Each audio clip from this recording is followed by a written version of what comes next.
Welcome into the SorareData Football Strategy Show. I am Andrew Laird. You can find me as Lairdinho on Sorare.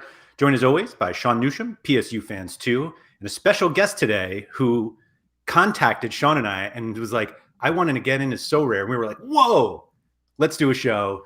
Davis Mattek, the, what do I call you, founder or of the Takecast or whatever it was. Davis does the Takecast. It is one of my Spotify wrapped podcasts. I think that's like the best way you can say. That's the kindest way you could introduce me, for sure. That's exactly what it was. It's like I listen to a bunch of Sorare stuff, and Davis's podcast is like the only non-Sorare one that I listen to. So Davis, first off, thank you for coming on. Hey man, I'm absolutely happy to be here. Sean, known Sean a long time. Sean, we actually, all three of us really go all the way back because we've been nerding out about soccer on the internet together and against each other actually for a long time. So very, very happy to be here. It's funny. I was on the Takecast about a year and a half ago, maybe not quite that long. And at the end, we talked about Sorare. I wasn't at SorareData yet. I think I knew I was going there though, and nobody knew yet. But at that time, you were like, I should really get into Sorare. And I'm like, yeah. Let me know when you're ready. And now here we are. You're ready to grind it out. We're just bored. The bear market of things is so boring. You know, it's like, and I want to stay loosely connected to crypto things in general. And like obviously early adopter of NFTs, probably not early enough, you could argue, but also like a lot of NFTs I thought were so stupid and it was just for profit. But I love soccer. Like it's my favorite sport. So it was really funny to me that you came now because I know you're not like a huge NBA guy, but like you are, like you're knowledgeable of NBA, and it feels like a lot of people who had like heard of Sorare, and now that they have NBA, they were like, oh, I'll play that. And so you were like, I'm ready to get into Sorare. And I was like, oh, all right, he's got like the NBA itch. And you were like, how about MLS? And I was like, what? Oh, yeah, all right, let's definitely do that.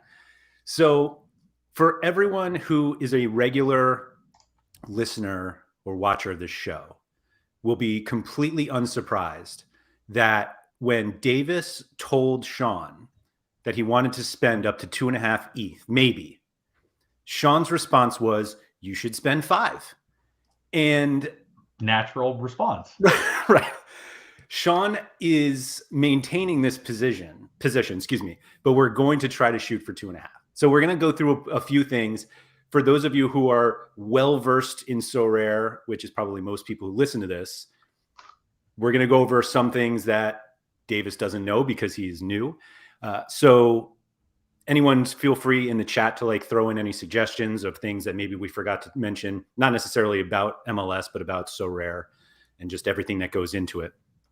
And yeah, we're just going to go through some names, talk about whether 2.5 ETH in MLS even makes sense for the competitions that we think Davis should try to compete in.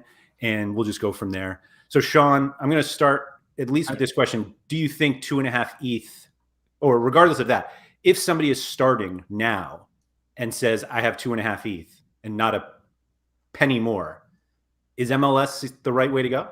Well, I got a sidetrack here. We got to before we get into all this. So first, Blue Tomatoes said that my face is the Gank live tracker during the show. I'm actually not watching the Gank game. Laird got incredibly lucky that like all 6 of my lineups that have Gank guys in it are useless this week. So I'm actually not watching the Gank game. But we got to circle way back here, Laird, because you didn't give Davis a proper intro, I feel like, in terms of Davis. So first thing about Davis. So Davis, I'll ask you 2 questions here. Well, one's more of a comment and a question. And then I'll go more into this. So Davis, did you know that the nickname most likely attributed to you in Welsh is carrot? No, yeah. That is very funny though. Do you know what carrot means, Davis? You can probably guess. No idea. Moron. That's pretty funny. Hey, big fan of the Welsh language. Everyone knows. Love Gareth Bale. So you do love Gary Bale. So Davis, we used to refer to him in DFS. Like we would call, I don't know if you'll remember this player, Laird. You will probably, but we called Davis anytime Loren Moron was on a slate. We'd be like, Davis, you're on the slate. So yeah, so Davis. I just want to cut you off that this we does not include me. No, this we include other people. This is all of our old gambling buddies. Yes. And then Davis, did you know that people get offended because I call people morons on occasion? I'm shocked that people would find your attitude and manner of treating people maybe a little bit brisk. Exactly. So a little bit brisk. What a way to say it. That's also, and then another fun side note, Laird. Did you know I once drove cross country to take Davis as a wedding date to a wedding? That's true. Sean stayed with me during, what was it, the 2016 summer, because it was during the 2016 Gold Cup. The Euros and Gold Cup. Yes. Yeah. We had to drive to Colorado for CSU Rams wedding, and Davis was my date. So I drove cross country 25 hours and stayed with Davis, and then we went to the wedding. Sure enough. Why not fly? Because Davis wasn't going to fly, and back then I did not have the funds to really be throwing stuff around, so it was a lot easier to drive. It was only like an 8-hour drive from where I lived at the time. It wasn't that bad. Right. We've learned that nothing is remotely close to Sean anyway. So no, but it was actually funny. We went on like the biggest heater DFS wise in our life. It was so funny though. We played the Euros. I won like 14 days in a row there in DFS. We played this. We decided during that Euros that the move was the forwards were so bad that we played an Irish forward at 3,500 who was not Darren Randolph. Yeah, was not going to play. Darren Randolph. And then we also, so the best was the one slate you had to play like a cheap guy, like it was the most logical thing. And I played Emery Moore, and Davis played someone else. And the guy on the other wing. Emery Moore got an assist like immediately in the game, and Davis like stormed out of the house to go to the gym because he was so pissed off that I played Emery Moore and I was going to win everything, and he was like way below me on everything. You had the other guy. Anyways. So back to your question about 2.5 ETH, whether I would go into MLS. I think it's a good time. I think it's a good time to be going into MLS if you're doing things. I just think things have changed. Like if this was a month ago, we'd be telling him to build a threshold-based team and would be focusing on that. And I just think that's kind of out the window, which again goes to my question for Davis of like we should be spending more funds, because you and I both agree that the Rare Pro division is probably the division where he would want to be, because the Rare division without thresholds is just not super appetizing. And then also the like All-Star, typically you're going to want to play these guys in All-Star, because I'm assuming Davis would much rather win a Kylian Mbappe instead of a Johnny Russell card. So like you probably want big Johnny Russell fan. Huge Johnny Russell fan. I figured we're going to get to that as well. But I just think that the All-Star Rares is not the best place to be. And cap mode, I think cap mode is going to be a bit trickier right off the bat for people to fully understand how to approach it. And I don't think Davis is coming into this wanting to spend boatloads of time trying to find the value guys each week to play. He wants to be like, all right, I have a Sporting KC stack. I'm going to the Sporting KC game. That's what I want to do. Something in that realm, which honestly, more like I have, I don't know who the mega studs are in the MLS, but the Sebastian Blanco, the Nicolas Lodiero guys, whoever that is in 2023. And then also the other thing is, St. Louis is getting a team now too, which is 10 minutes from my house. So I'm like, I'm probably going to get season tickets and just go a bunch. So I kind of want a reason to follow the MLS more. Yes, and I think that's all of that's valid. So like I think the main point for me is, and it's not that he can't go to this eventually, which he even mentioned before the show, like he wants to play around with stuff, see about it, and make sure he likes what he's doing. Yeah, so Davis, a lot of the Sorare guys are based in St. Louis. So Andy Black, who does the Sorare Andrew show with Laird, is based in St. Louis, as well as a few other people. So you can have lots of Sorare friends in St. Louis. They get together and go play football. You can go actually play. They play 5-a-side together and are probably terrible. I actually really been wanting to do that. I need more organized activities. I've been wanting to join like a men's like 7-a-side league forever. Perfect segue. Hit him up. You're just roping this one right in, man. Yep. Okay. So, Davis, it is kind of a weird time to join Sorare just because they made like some fairly major changes to the gameplay recently. Which Sean was talking about, the threshold teams. I don't know how familiar you are with it, but they basically had this competition where if you scored a certain number of points, you got a small amount of ETH, like guaranteed. It was like a beat the game, basically. Sure. So they have essentially changed the rules of that game where you have to keep all of your players. They essentially created like a salary cap mode, and you still have to beat the same higher score, but you have to do it with players who are not as good. You have to. So the game instead becomes, instead of just collecting good cards of guys who are going to smash, it becomes a game similar to DFS where it's like you have to find the $3,500 center back who's going to score, basically. It feels that way, yes. So it hasn't even started yet. It starts January 30th. So like none of us have any experience with it. So that's just like one specific like type of tournament they have. You can still buy all your best players and enter different tournaments. Sean, All-Star Rare is what that one is. And Sean was saying it's not as appealing anymore because you don't have these ETH payments in that tournament. You still win cards though. And so like, that's the other thing. We don't know how many people are going to stop playing All-Star Rare and start playing this, they call it cap mode for the ETH payments. So we don't know how easy it is to win rewards. Again, it's kind of like this weird middle ground, or this weird like unknown that's coming up. That being said, we think that the regular competitions are staying for at least a little bit, enough where getting 2.5 ETH worth of a gallery and playing with MLS cards or wherever we go with that is fully viable. So Sean and I did a show 2 weeks ago. Was it last week, Sean? About buying into MLS in Asia? I don't know. I don't know. We've talked about it. 10 years always a blur.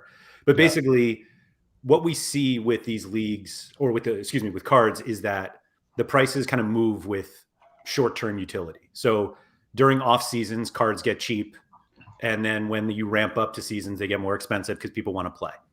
So we're obviously in the MLS off season now. Every day we get closer to the start of the season, which is the end of February, and so like MLS prices are down now. And so we were like, yeah, this probably is a good time to buy MLS cards. The only negative is that you can't use them until the season starts. So you're kind of buying stuff now to like wait 2 months, but you've waited 2 years. So what's another 2 months? So exactly.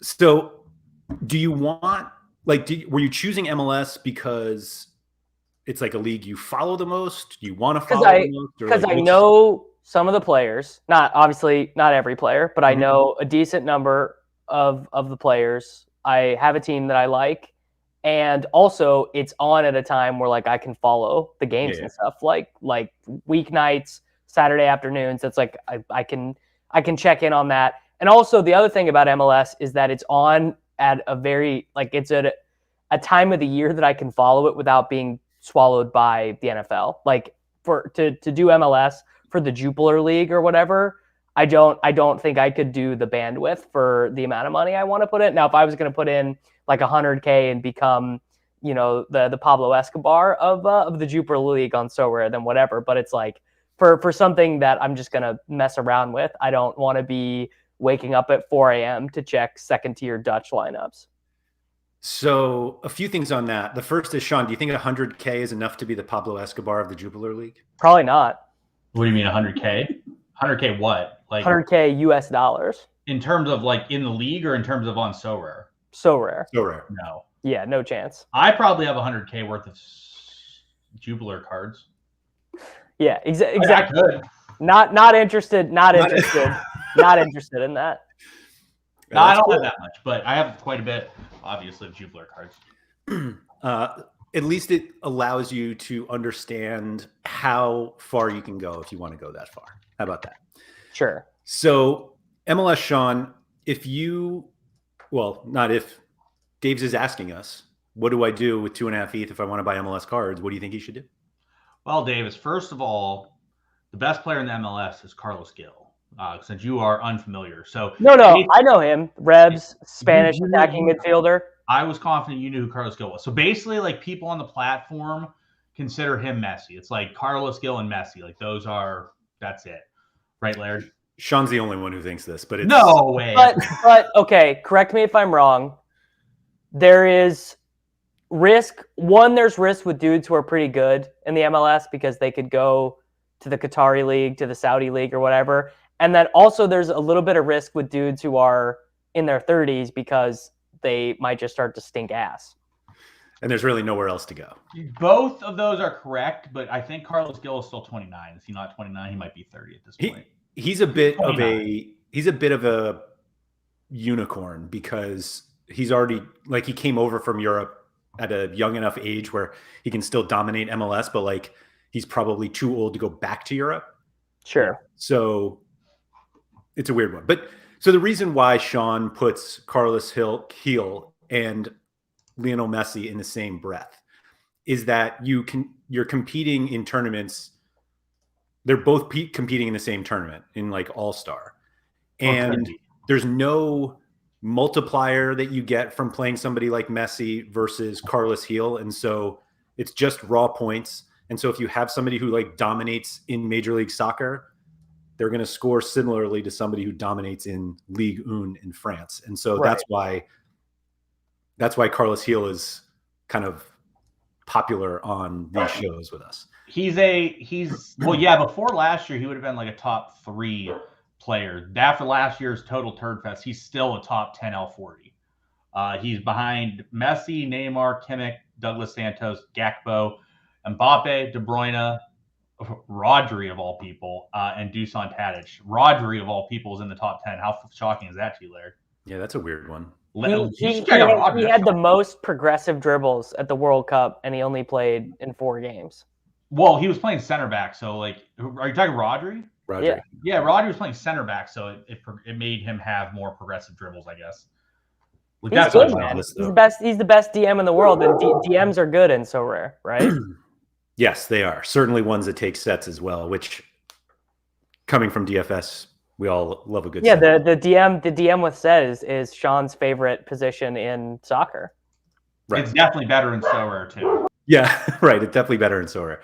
So Davis, some of the stats that like we throw out kind of just off the cuff are like L5, L15, and L40. L15 is a player's average fantasy points over the last 15 games. That's where this cap mode is going to be used. So you have to have the cumulative L15 scores of your players can't go above 240. And then if they score 250 points, then you hit this ETH threshold. But anyway, so L15. Does that include games in which they are on the bench or only appear as substitutes or only starts? It's all games within the last 50. It's all of their team's games. Do you get a 0 when you're on the bench, though? Yes. But I actually got a message from someone the other day, Laird, that said that they're not counting DNPs. So it's the average of the scores that you had within the 15 games. So if like you only played 7 times in the 15, it's the average of those 7. Does that make sense? Yeah, the DNP doesn't count as 0. It just counts. Right, it's not a 0. It's just basically because that would be a way to game it, right? Is Gareth Bale would be amazing in that because he'd be getting a bunch of zeros, and then what's a good Sorare score, like 80? I don't know. Like, what if you score a goal? What do you get? You get a decisive, which is worth 25 points for the first one. Second decisive is worth 10 additional. And then a shot on goal is worth 3 points. So effectively, if he had done nothing else the entire game, but scored a goal, he would go from 35 to 63 if he scored a goal. Right, and did nothing else. He scores a goal. Right. So like I pulled this up. This is the Carlos Gil like L15 score graph. And so there are only 14 dots. Like the DNP doesn't count. So it's the average of like the 14 scores within the last 15 games, if that makes sense. It's really not something that you have to worry about. You just need to know what the number is. So I guess then my other question would be, is actually this the way they're changing the game theory. Does this actually make Carlos Gil worse because he's counting as so many points towards this artificial point threshold?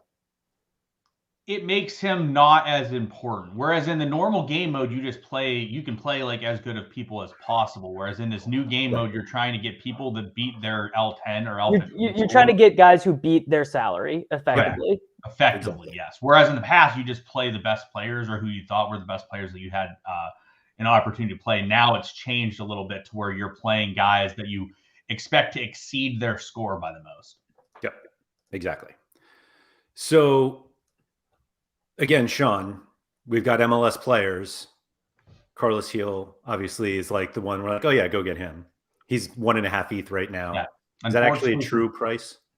Yeah, he was selling for like 1.4, 1.5. So yeah, it's a fair price. Which, to be fair, bargain. If anyone wants to go buy Carlos Gil, it's a great time to go buy him right now. But for Davis, unfortunately, you're going to have to go a little bit below the Carlos Gil range because that just is not going to be within your budget at the moment. Okay, well, let's say I up it to 3.5 ETH, and so then you're spending, let's call it 2.3 on MLS Messi, and you have roughly 1.2 ETH to spend on the remainder. You got to take half of that away for a goalie, right? 0.5 ETH-ish for a goalie. So then I think at that price point, you're probably not getting Carlos Gil. I think at the price point you want to come in at, or even a little bit more expansive, you probably are not going to get Carlos Gil. I just don't think he makes the most sense in that range, because something you'll learn is that there's two things that are very important, Davis. The most important thing is player plays every game and starts every game. You don't want to have to sit there. It's not like DFS where you get to sit there and look at the starting lineup and be like, all right, he's in the lineup and I can play him. You need to know he's going to start. So the first most important thing is the guy has to start every game. Second most important thing is probably getting depth because guys are going to get injured. Guys are not going to be available to play every game. So you realistically want to provide some depth for your team that you can have multiple guys and like be able to choose from on any given week. Because if you can't have the best players, you want to have options to choose who has the best matchup and maybe is a bit better than. And when are lineups due? The current deadlines are Friday, 6 a.m. Eastern. So you're basically doing them Thursday night. Okay. And Tuesday, 6 a.m. Eastern. Okay. So you need to know on Thursday night if a guy is going to play on Sunday. Which you obviously aren't going to know. Aren't going to know a lot of the time. That's why getting guys that start every game is the important part of the metric, because if you know the guy starts every single game, unless there's some random flu or something going on, you can play him and not worry about it. So if Carlos Gil, if he is the Messi, who is the Neymar, who is Luka Modric, Kimmich, whoever, you're elite but second tier guy in the MLS. So probably Reynoso. I was going to say, I actually think Minnesota United guy. Yeah. I think that at this point, Carlos Gil's not necessary. Like, if your budget was 10 ETH, then go get him. But there are actually some really good MLS midfielders, and if you had 3 of them versus just one Carlos Gil, I think you might actually be better off. I mean, the issue is a lot of them are aging out and are old, but I do think Ryan Gauld's actually probably a pretty good. Ricky Puig is one of my favorites, but his cards all looked really expensive. But that was the dude I logged on and I was like, I want that guy. You're realistically not getting Ricky Puig. Guys I think you're more realistically looking at are going to be. I can tell you exactly who it is. It's Sort by L40, Laird. Sort by L40. Driving. Yeah. It's Gauld. It's Reynoso. It's Zelarayan. Yes. It's Acosta. Luciano Acosta. You could probably get all of those guys. Rumored PSG transfer Luciano Acosta. Yeah, yes, right. That is fact. That is a fact in terms of Luciano Acosta. But those are the types of guys you're looking at from a higher end salary range. Now, whether or not you get 2 of them, I don't know. But the Neymars, they don't really exist. There's no Neymar type guys. It's like Carlos Gil is the best player in the MLS from terms of SO5 perspective. Then there's like a gap down, and then like there's like probably a bucket of like 15 guys. So it's basically most important to have just like these nuts midfielders who just like shoot and assist and take sets and play every game and complete all these passes. Like, yeah. Sets are incredibly important because like typically like if you are taking, it doesn't matter who you are, but if you're taking a set piece and let's say you cross in a corner and a guy gets a head on it and blasts it over the net. Yeah, you're shots like 3 points from that. Shots assisted are big. Exactly. Yeah. So you get a lot of points from just that. So sets are very important. Obviously, if you're taking direct sets, penalties, like those things are very important. But they're not necessary per se. I'm actually surprised Reynoso doesn't show up here. Reynoso's a little bit lower because I think Reynoso's AA is a little bit hurt because Reynoso just gets blasted and loses the ball so many times. Yeah. Yeah. So Ricky Puig is expensive also because he's young and he qualifies for U23. So you could also, if you really want to spend a ton of money, you can go play U23 also. But that's kind of why Ricky Puig is much more than these other guys. Correct. But yeah, and then there's just like a decent drop off to the guys like, I don't even think you put Pablo Ruiz in this group anymore. But no, but like, so here's the thing too. Like, in my opinion, the idea for Davis is going to be playing Gas 4. It's going to be playing 2 of Global All-Star Rare, America Rare, and Threshold Rare. That's effectively like where I think Davis is going to go. And so for those asking like why we're not putting Davis in limited, Davis wouldn't really enjoy limited. It's just not really. Sounds terrible. Yeah, that's like you can spend like $100 and get a good team, right? Not exactly, but like if you do well and you win, you're going to win like a card worth like $15. Yeah. And that's just not what Davis is really going to be excited about. I mean, I can go, whatever. But so I think what Davis is going to want to do is he's going to want to get 2 to 3 goalies, and then he's going to want to fill in the rest of that from there. But I don't think he's going to be able to get 3. So he's probably getting like 2 goalies, maybe 1, and then he's going to have to work up from there by buying other things. But like there's, again, you just mentioned Pablo Ruiz. Pablo Ruiz is 0.145. That's totally a card we can get and Davis could use that is like a viable card to use as like a depth piece. Yeah. But you're not getting Pablo Ruiz and expecting Pablo Ruiz to put out Carlos Gil numbers, but you're able to buy Pablo Ruiz and expect Pablo Ruiz to start every game. Obviously, some weird things happened towards the end part of last year a little bit where he was like out of lineups a bit more, got sick, got suspended. But Ruiz, for the most part, starts, which as you can see on the screen here, Davis, if you look in that little box, it tells you how many games out of the last 40 he's played. So it shows you he's played 86 times. Or 86% of the times, 88% in L40, and then he was out 4 times. At least 2 of those were suspensions. Yeah, I think pretty sure they were a yellow card.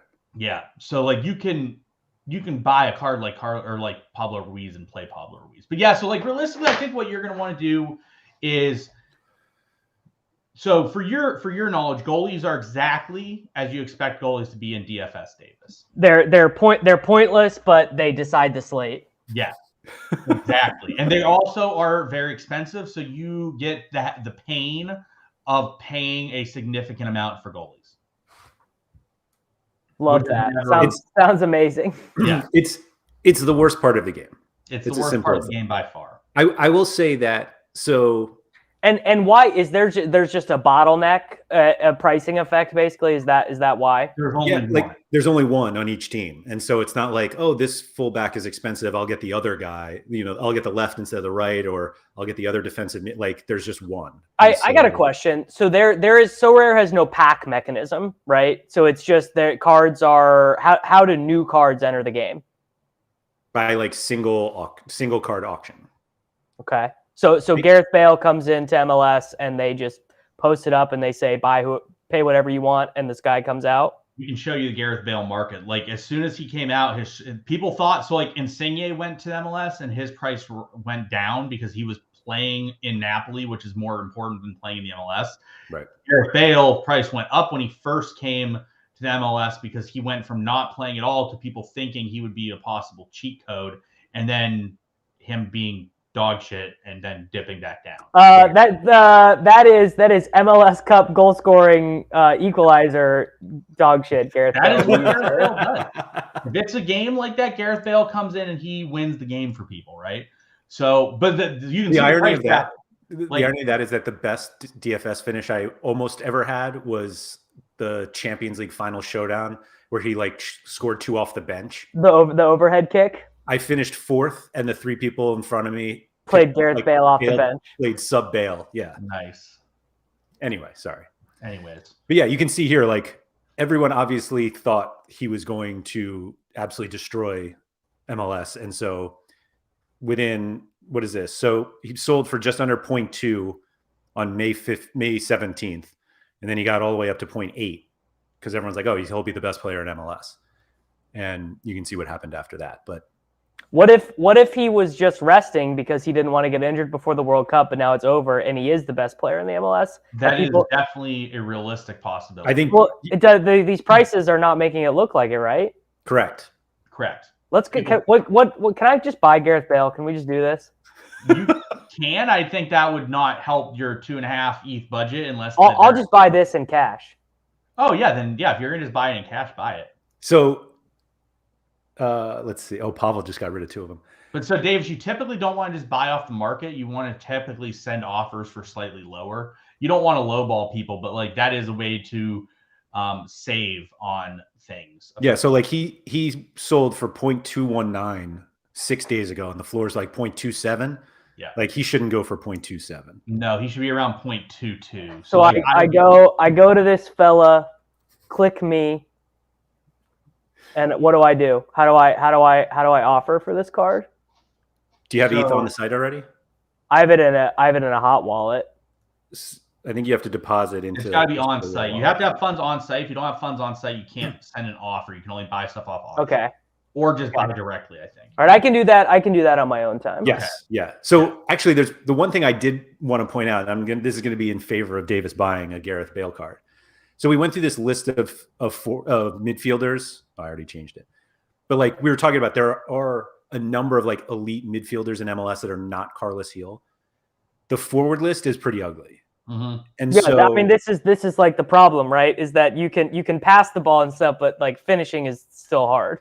It's more so the forwards just aren't that dynamic. Most of the forwards don't have set pieces and take a significant amount of.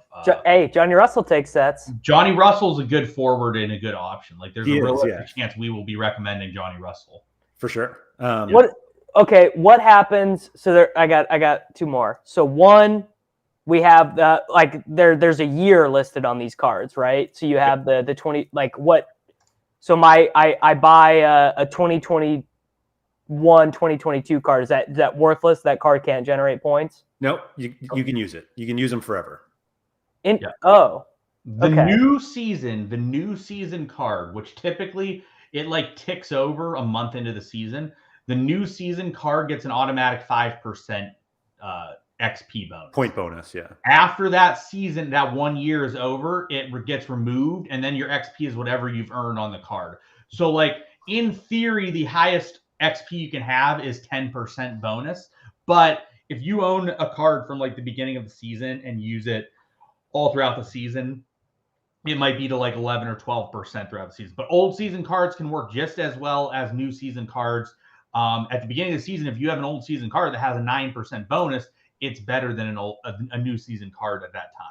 And does that bonus transfer when you buy the card, or that remains with your account only? So the XP bonus, you get cut in half when you buy a card off the market. Not the 5% that's built in for that season, but if you buy a card that has an 8% XP bonus, you will lose half of the XP on it, but not like the percentage. There's an actual built-in number that is like XP, and you lose half of the XP. So like an 8% Gareth Bale might go to like, if you buy him, he'll lose half the XP. It'll turn into like a 5% Gareth Bale.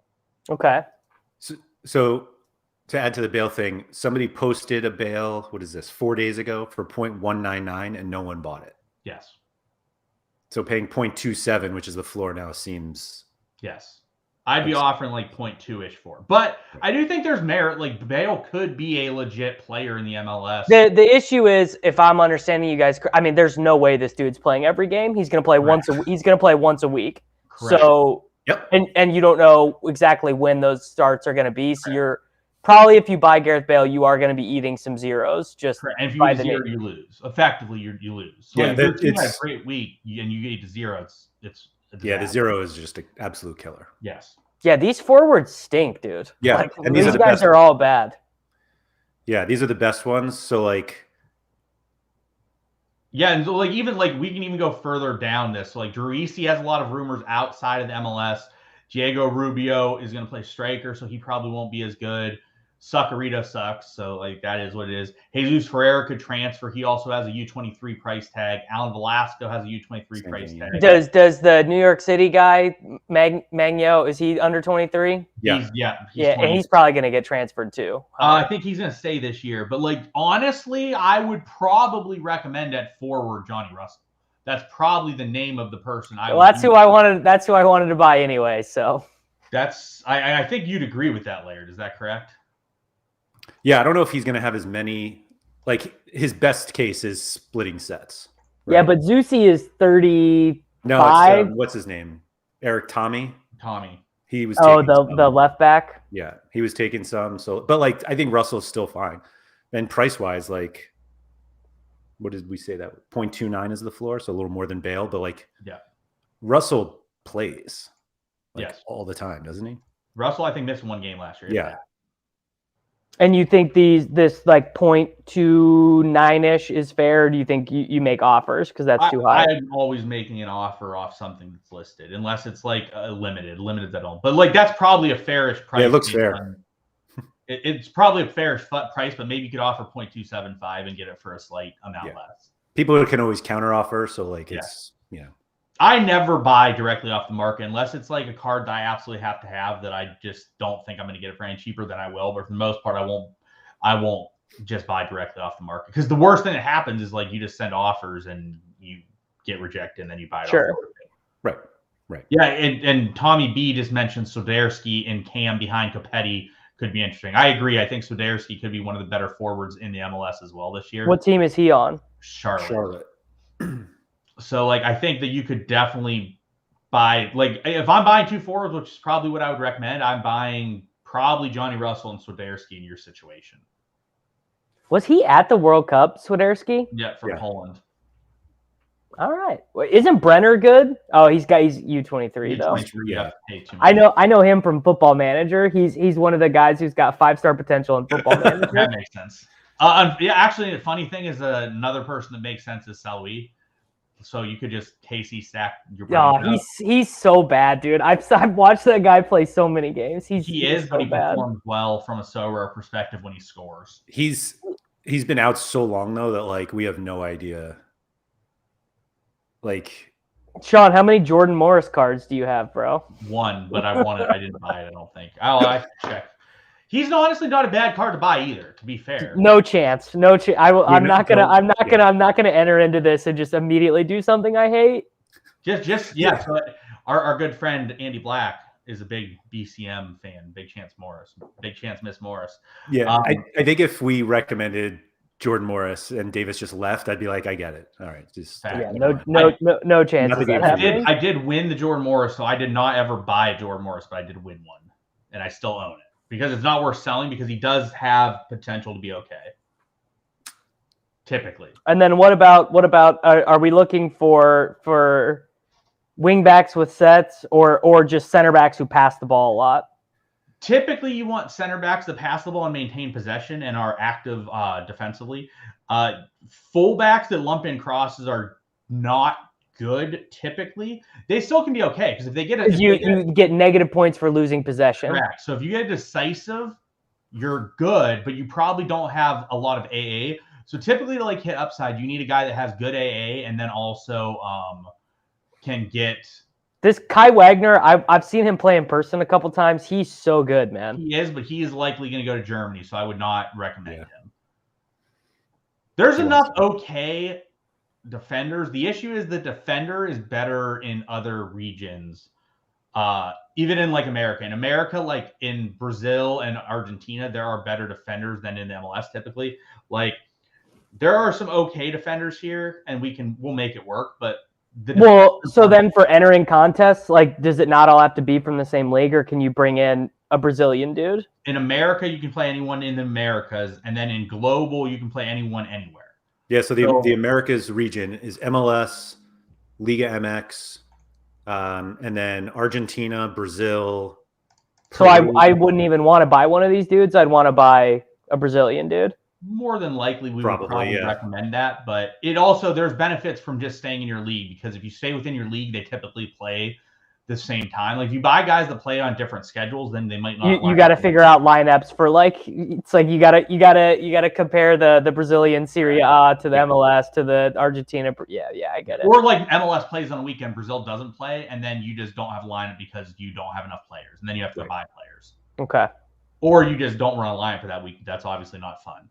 Yeah, like league stacking makes sense for that reason. Like generally they all play. So then you could just buy like some shitty, whatever MLS guy for 0.1 ETH or whatever, and then have like two good Brazilian dudes. And if it just lines up that you have to play the crappy MLS guys, you play the crappy MLS guys. So the problem is goalie, because you're not going to be able to get a 0.1 goalie. Oh, yeah. Someone just popped in, Laird, talking about how I bought his super rare Jalen Brunson. Laird was very excited about that card. Why are you grinding super rare NBA? Aren't the NBA payouts like not set yet? Or are you just trying to get ahead of the curve? I have reasons. He's got his reasons, folks. I have reasons, but no, I mean, I think it's. I like the product. I also don't have to spend tons of time in the NBA product, which is a plus for me, because I can't just spend a bunch of time on NBA. Like, so I don't want to sit there and watch NBA 24/7. I do that with soccer, so I don't want to do that with basketball either. So that's kind of why I've been doing it, but I have my reasons for it. Fair enough. Yeah. Going back to the goalie situation, I think, well, it's kind of part of the defender situation also, that Sean and I generally play defenders and goalies from the same team, just because, like, if they get a clean sheet, then they're both right pretty well. So it's almost like your defender decisions are a little easier based off of your goalie. Your goalie. Right. Yeah. So the problem is there really aren't that many great goalies in MLS either. Like, you guys got to just tell me who to buy at goalie. I think that I have one that if our buddy Davis, do you remember Trippin' B from DFS? Yeah. Trippin' B is in Sorare, and he is a big Brad Stuver fan, and I think Stuver makes a lot of sense. Does Roman Berkey have a card yet, or has he not been? He has a card. He does from his Dortmund days. Yep. So I would like. I like Dortmund. It would be fun to just do him, but I think St. Louis is obviously going to be terrible. Yeah, I think Berkey's probably too expensive. Yeah. Yeah, that looks. It's like so he'll have more cards. Like he'll have new St. Louis cards when they come out with the MLS cards, which are probably like March-ish. Like they actually come out after the season starts, because they wait for like rosters to be set and get all the new pictures and stuff. Sure. So by March or April, like Berkey's price could be down once the auctions start kicking up again. So don't rule it out. Okay. But yeah, I think that the clear goalie I would get is Stuver. Zuber with a Z. No, Z? ST. Here he is. Hold on. Like, I think he's the most logical goalie to be getting in the MLS. Do you agree, Laird? Well, I got one like 3 days ago, so yeah, sure. Clearly thought he plays for Austin FC. Austin, yeah. And they should be pretty good again this year. They have Sebastian Driussi, the guy who used to play for Zenit. Yes, they do.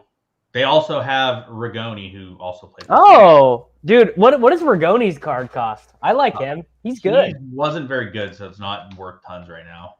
I'm betting on the come, Sean. Actually, he doesn't have a card. Oh, he doesn't have one yet. Yeah, he doesn't have one yet, but he was pretty terrible. So they stopped giving Russian cards when the war started in Ukraine. So he never got a card, and then they didn't. If you come in like the mid-season, you might not get a card in the MLS. So Right. I would buy Stuver, and I would probably buy Eloy Room, Laird. I mean, it's another one that I happen to have. So if you want to pump those guys, go nuts. Yeah, pump the bag, Well, Sean. no, the thing is like I would tell you to buy Sean Johnson. I just don't know where Sean Johnson's going to end up. Yeah, I definitely would not buy Johnson. So like, it's probably process of elimination. Like Yes. Blake. Aren't there a couple teams that have like goalkeepers like kind of up in the air? That's why you can't really touch those teams. Like, you can't, Right, like No, but shouldn't you buy like the cheapest dude, like Orlando City's keeper, the what's his name? Yeah, The Bolivian guy. Gillespie. Yeah, so wouldn't it make sense to buy like whatever 24-year-old goalkeeper they have, just in case this dude's knee sucks? Sometimes the people are priced up already. Right, that's true. But also, like, you could buy them, but if he doesn't start, then you're just waiting for them to start, and you've used some of your ETH on this card that you're just waiting on. All right, well, fair enough. So there are, so like all of these guys like theoretically have something wrong. So like that's why Stuver and Room, they're like pretty much locked in. Fry is probably locked in for Seattle, but he's old. Joe Willis. Yeah, I wouldn't want Fry. He's just a bit old. Sean, what do you think about Brad Guzan? That dude is 100. He is. And he's no coming chance. off a torn Achilles. Yeah, no chance. But what if I told you he was like 0.2? Yeah, probably not. Not in this situation. I don't. So yeah, I think like Thomas Hazel's not bad. He's U23, so like you'll pay a little more, but he probably starts in Vancouver. Dane St. Clair, like the guys who are locked in are just going to be more expensive because they're locked in. Like it's as simple as that. Yeah, but it's important. You'd rather pay more to have locked in than not locked in. Right. Like it's much easier. Like if you have a 0.5 midfielder and he gets hurt, like you can find a 0.1 midfielder to like hold yourself for a little bit to navigate. Yeah, but you're not going to do it with a goalie. So okay, you're left with guys. I think Yarbrough is definitely starting. I think Yarbrough's a good example. I mean, the person I would probably get is St. Clair because he's young. Wasn't Cornell linked elsewhere? Because otherwise I'd say Cornell. Yeah. I think he was linked elsewhere. He was. I think the dogs were barking. I think you talked about Hazel. He makes sense. So, like, I would say Crepeau, but he broke his leg, so he's not going to be ready at the start of the season. Yeah. Actually, that's interesting to me because I have a lot of Big John McCarthy if he's still there. So I might get some spot starts at goaltender. But to me, I think I think Columbus is going to be better. And I think Room is probably the guy that I would go with. Or St. Clair. Like, I mean, St. Clair's younger, so like maybe I'd go with St. Clair. All right. Looks like Cornell was rumored to Sturm Graz. Okay, so yeah, you can't really go. You don't really want to go him. I mean, going in would be fine because obviously they're still covered, but like you don't really want to go to another region here. Right. So you basically go from there. Like if you want Room, then it's like, all right, which defenders do I want? I think Mensah is actually the only one that's left, right? I think so, but he's not very good, as you know. As somebody who has a limited rare and super rare, I can confirm I have a rare and I have a super rare. He's fine. Like he's just not the best. Stuver, I think, and that's another reason why I want to go Stuver. Stuver just has good options with him as well. All right, well, Sorare has locked my wallet because my account has been inactive for 2 years, so I got to have them open that back up. There you go. That's solid. But yeah, Cascante is exactly who I'd be looking at, and I think he's good enough. He has some good spikes. Yeah, he does. And he's not expensive, so like I would definitely be going Stuver and Cascante. And that's basically like 0.7. How much total? Is Cascante? For both.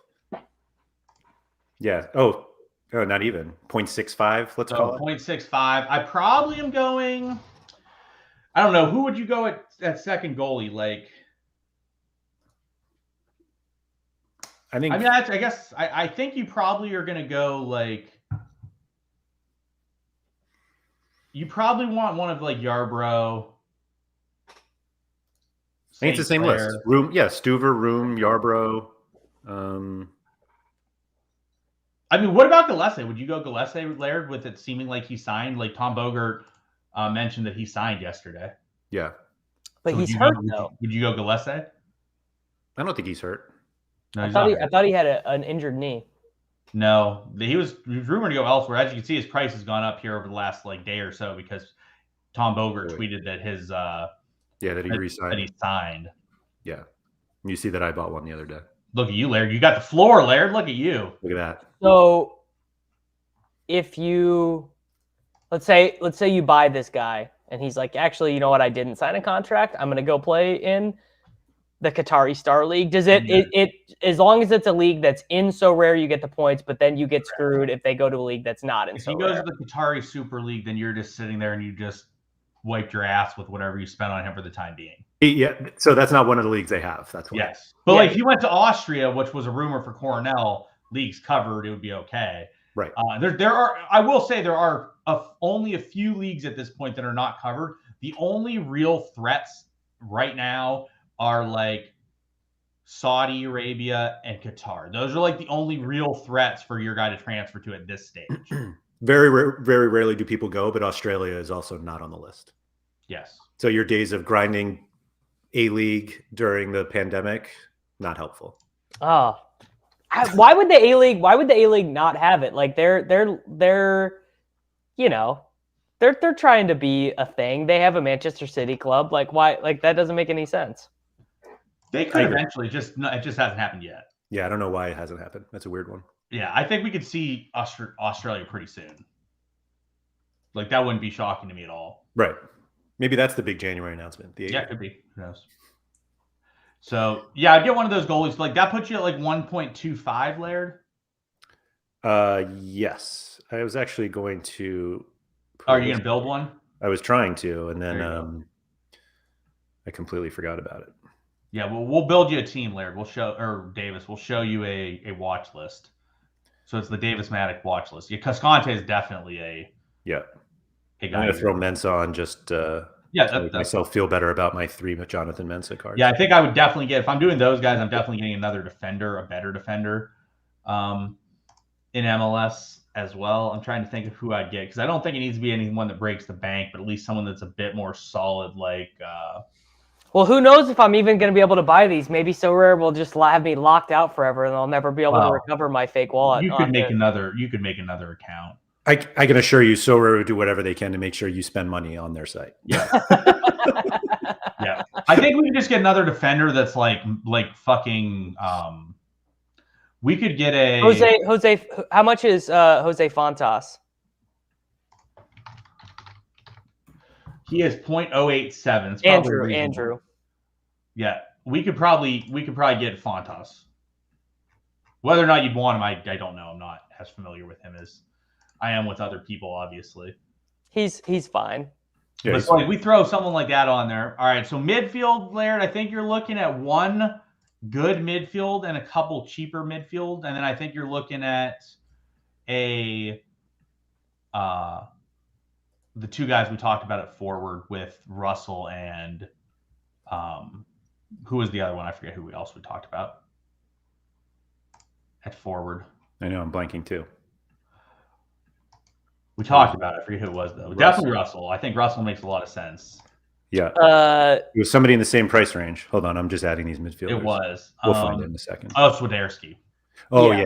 You know who else is a great option? I think Davis would really enjoy. Jossie Zardes. Any MLS player who plays on the U.S. men's team is just straight up not an option for me. It's not an option. Who was the Polish dude who played for the Chicago Fire who is unreal? Frankowski. No, a forward, not Frankowski. Oh, Shabilko. I can't. No, maybe he was Hungarian. Oh, Robert Barrick? Yes. That is he still in the MLS? No, he's in China. Davis. I have his super rare, Davis. Yeah, didn't you have his unique at one point, or no? No, I have Shabilko's. Oh, and Blue Tomatoes tells us he's German. Yeah, no, that makes sense. So all right, so did you add those 2 at forward? Oh, what about the LAFC guy, the Gabonese LAFC guy, Bouanga? Bouanga's probably fine, but his cards are mid, which he's not a great mid. Oh, okay. It's probably super expensive too. He probably is, but he Are would all be, are all LAFC cards really expensive because they're so good? not particularly. So like, speaking of LAFC, so like Carlos Vela is like one of the best forwards in the game when he plays, and you just He never know sits all the time. just all the time. Yeah, just everything's weird. Like you look through his minutes, it's just weird all over. Well, why? I mean, why would he, bro? No, he doesn't care. He hates soccer, so. Imagine being 28 and being like, you know what, the MLS for me, bro. Sorare teacher just said Bouanga mids or forward cards around 0.4, which to be fair is not bad. I think That actually Bouanga seems pretty good. Yeah, pretty decent here. How much does he play? He was playing every game at the end of the season. He just came though, like right at the end of the season, but he was locked in. Because he was in League 2, right? Yeah, because he played in League 1, but they got relegated. They got relegated. Yeah, for Saint Etienne, and then he came over here and was dominant. Not dominant, but like he was playing every game. He's pretty good. Yeah, and he's decent, but he's not like great. So all right, so I think we need a couple mids, like 3 to 4 mids, one of which being at least good. Let's see what we got so far. Acosta, Zelarayan. I put Ricky Puig just for fun. Gald and Carlos Heel. Yeah, so I think what we probably want is like Gald. I think we need to add Reynoso and Zelarayan. Do you add Zelaran? I think you had Zela. How much is Ricky Puig's card? Because that would just be fun for me to have. 835. Yeah, and that's actually down too. Yeah, I have. He's like well over an that doesn't feel that insane. No, he could go up. He was like 1.4. He was the best mid. He was the best U23 mid in MLS. The like tail end of the season. Yeah. So the only problem is that you're basically paying a premium for a contest you're not playing in. Right, because he's like fine for the regular scoring, but not as good. Yeah, I mean he's certainly good, but you can't play him in both at the same time. So. Oh, you can only use a card for one contest at a time? Yes. And every contest is single entry. Oh, I like that actually. That's like a good. I was under the impression that it was the other way. I like that. Yeah. You should probably add Tommy to the. Tommy doesn't have that many cards is the problem. He doesn't have any MLS cards yet, but he will. Yeah. Yeah. Did you add Reynoso? Yeah. Okay. You should probably add Espinoza. Espinoza is probably a pretty reasonable card. Someone just mentioned that. Somebody just mentioned him. Yeah. Bernardeschi's not bad, but he won't have any sets in Toronto. Mark Delgado is a good card. He's so. What if Bernardeschi does get sets though, because they're just like, oh, this dude's really good at it. He took most of the sets. Bernardeschi took most of the sets last year. Why would he not? Insigne ended up taking more. But his mid card sucked. You want his forward card. But also Lairdinho Insigne is 34, 30. Like he's gonna be on the Vela plan. Like he's gonna play. He could be. Absolutely could be. But so is Bernardeschi. Yeah, Bernardeschi's 28. Yeah. Yeah, Bernardeschi just he's just on the. I was never gonna play for Juve, and I don't want to go play for Salernitana lifestyle. Yeah. Right. Pretty much. Yeah. So the other tricky thing, and Bernardeschi made me remember it, is that some players have cards with different positions. So Bernardeschi has midfielder cards and forward cards, and you can only play them as whatever's on the card. So like Bernardeschi, you'd want to buy his forward card. You want to buy his forward card, exactly. His forward card is a much better card than his mid card. What does his forward card cost? Probably whatever the floor is. No, his forward might be above the floor. It should be above, but people are dumb. 0.9.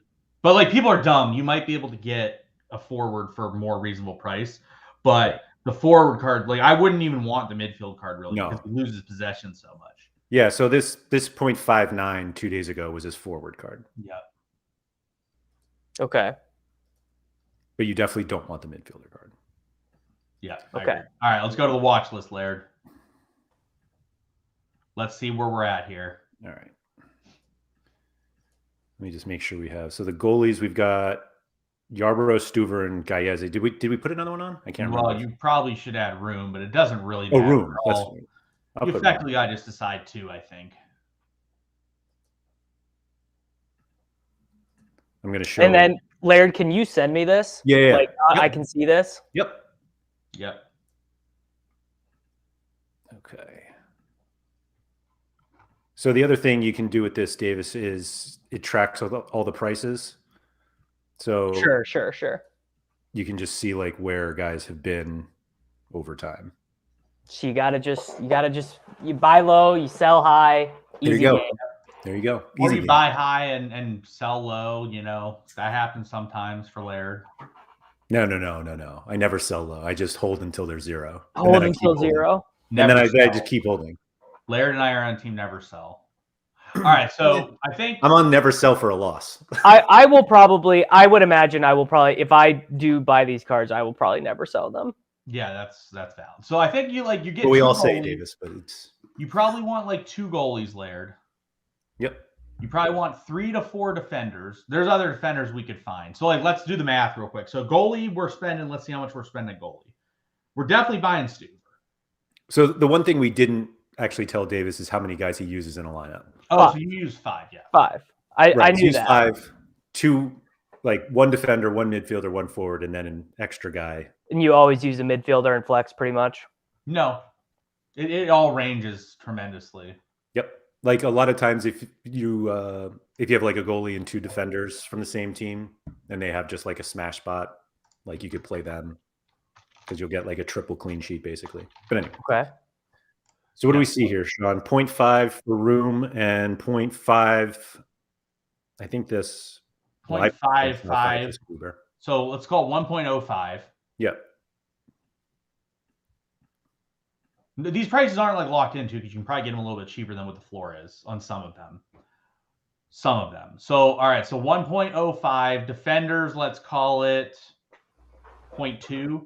I probably would get another one. I'd probably get like an Andrew Farrell or something. So like that puts us at like 1.3. Add Andrew Farrell to the list because Farrell's just always fucking plays. Like you could have any different names other than Farrell. I'm just using him. So let's call it like we're at like 1.3. And go to forward because I know the forwards we need to get at least a couple. So forwards, I'm buying those 2 forwards, I think. So that's 1.75-ish. So let's call it 1.75. So that leaves us 0.75 at midfield. Oh, Carlos Gill. Poor Davis not getting Carlos Gill. Unfortunate. Not yet. Could always I don't want a 30-year-old on my team anyway, bro. Oh, there you go. The GOAT. I'm probably buying Reynoso of this Definitely. group. So if you buy Reynoso, that's 0.4. That leaves you. That puts you at 2.15. So 0.35. I'm probably buying 2 or 3. I'm gonna do Acosta and Tommy with Reynoso, I think. All right. So look at this, Laird. Davis is spending more money. That is Davis's strategy too. So look at this. I said 2.5 approximately, bro. Yes. I actually think. So yeah, if you want to do that, just get like those guys that you said. Get Acosta, Tommy, and Reynoso, and that is plenty good enough at mid. And that's probably around 3.2 that you said you would be open to playing. So I think that's a pretty reasonable team. What that will give you is the ability to play Global All-Star Rare and America Rare. So you get 2 divisions, not 1. And then you also have depth where if people start getting fractured or injured, But I thought I couldn't play in both of those contests. You can play in both. They're different contests. Yeah, those are different. All-Star. Right. You can't play like 2 lineups in All-Star, but you can play All-Star Rare and America Rare. You just can't use the same individual card in 2 contests. Okay, and then Sean, what is the difference between the All-Star Rare and the All-Star Rare Pro? So All-Star Rare is 5 rare cards. All-Star Rare Pro is 3 rare cards and up to 2 super rares. 2 super rare. You can play it with 2 rares instead. You can play 5 rares. You can play 5 rares, but you're likely not going to compete as well because you're at an immediate handicap to other people. Because super rare gets a 10% boost on points. 20. Oh so yeah, so you're cards just get 20% boost. So effectively, like this is the point into the discussion that I was having with you. In the rare division, it's like playing a $3 contest from a DFS perspective, or a $20 contest.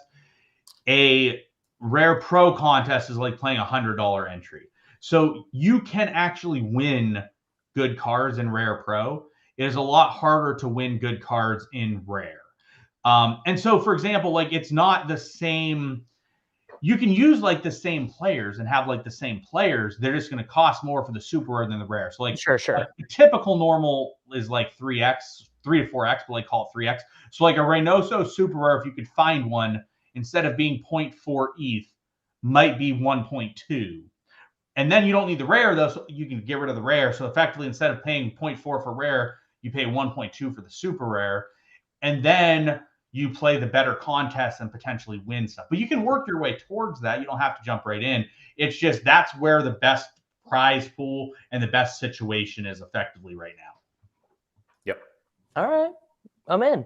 I think you could also, like we were saying you could do All-Star Rare or Champion America Rare. Like you could also remove one of those and play the capped mode. If like Correct. 1 week, one of your, somebody gets hurt or something happens and the L15 scores drop and all of a sudden it's like, oh, it makes more sense to enter the cap mode and then you can win a little more easy. And then is there any reason to play limited at all? If you want to, it's like playing. It's playing the that's the $3 GP. No, that's like the quarter arcade. But you can, in that format, you like what? Can you buy Kylian Mbappe for like $100? No, not in like. I mean, Carlos Gil is probably the one we want to look at, right? Because yeah, you can buy Carlos Gil for 260 ish, 265 for a Carlos Gil limited. But like that seems like a horrible value proposition. There's a reason why Laird and I do not focus on the limited division. And then, so these contests that I'm entering, I'm going to win some ETH and some cards if my teams do well. You likely will not win ETH in any of the contests unless you're playing the cap mode. The only ETH is to the podium, which if you podium, you will get ETH. You just are unlikely to podium that. You're just unlikely to podium with in the rare division. Sure. Okay. But so yeah, like the cap mode is the only place you can win ETH starting January 30th. Playing the cap mode is going to be tricky for you with not having a lot of cards.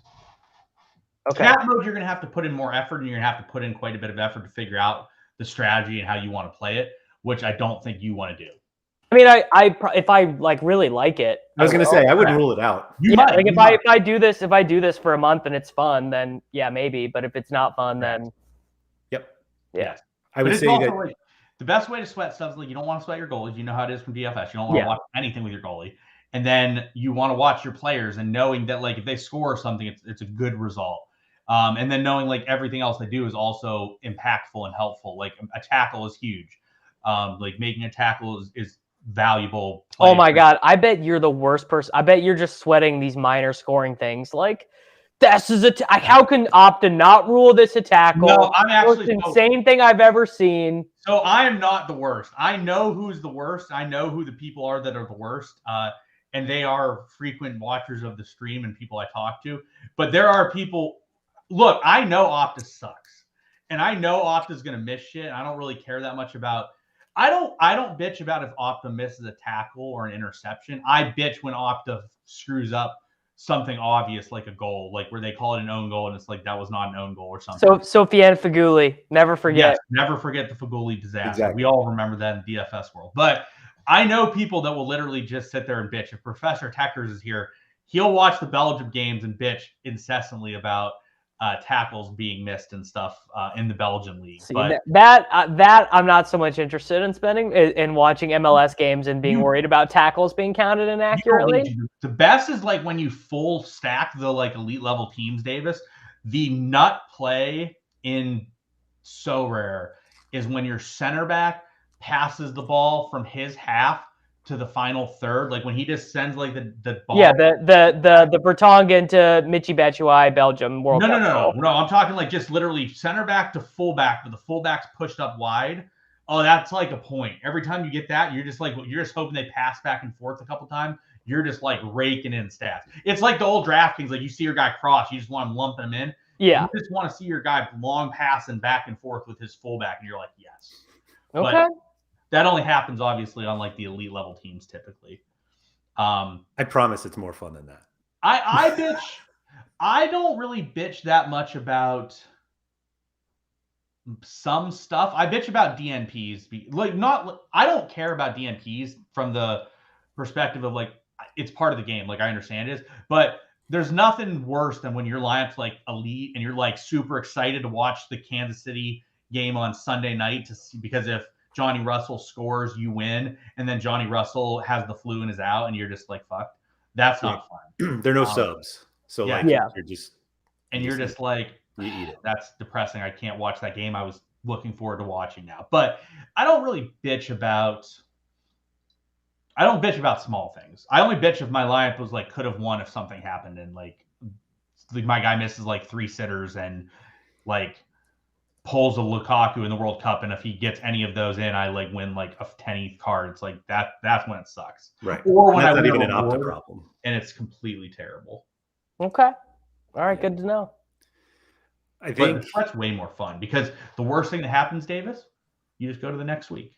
Right. Like yeah, that is such a tilt deregulator. It's just knowing like I didn't just waste $1,200 in entry fees for this dude to miss that sitter. Yeah. You didn't spend a single dollar other than what you paid for the guy. He can play another 400 games for you and make that up.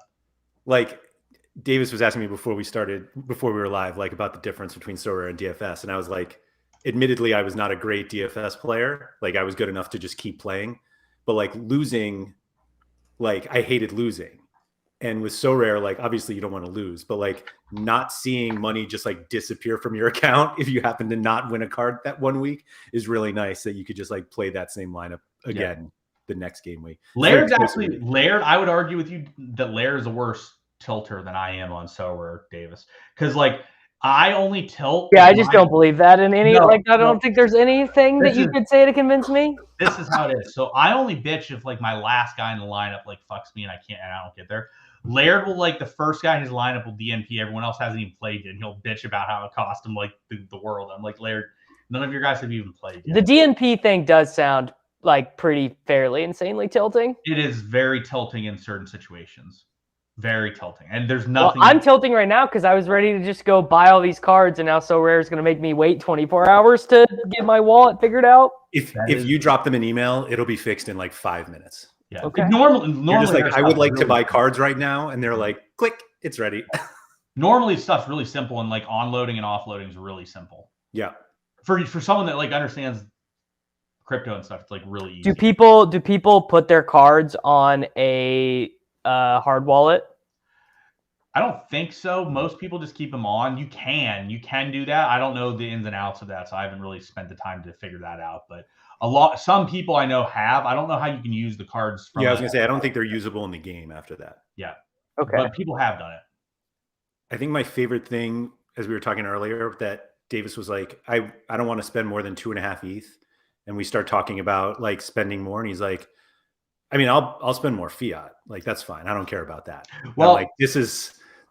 Yeah, like, well, it's like it's a dangerous game for me to play, turning my cold storage crypto into gambling money. I don't really want to cross that line, so it's like I'll spend fiat on this dumb. Like I'll buy top shots with fiat because it just doesn't matter. But I don't.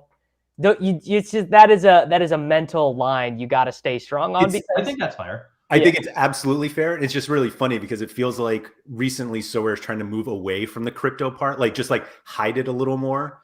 Yeah, because you're just like, oh no, they want to be big time adopted. They want people going to the games on Saturday to be buying the cards of the guys they're watching, and they don't want to have to teach them how to figure out a cold wallet or whatever. Correct. That is correct. And Laird was talking about it beforehand. You should have been on this site before Laird and I, because I literally did have an account before both of you guys. Yes, you would be so rich too if you plunked anything in. But like you've been a crypto bro for a lot longer, and you also like started. Buddy, do you know how many different stories in my life I could have been rich? You just you gotta just let it roll off your back, man. Yep, you do.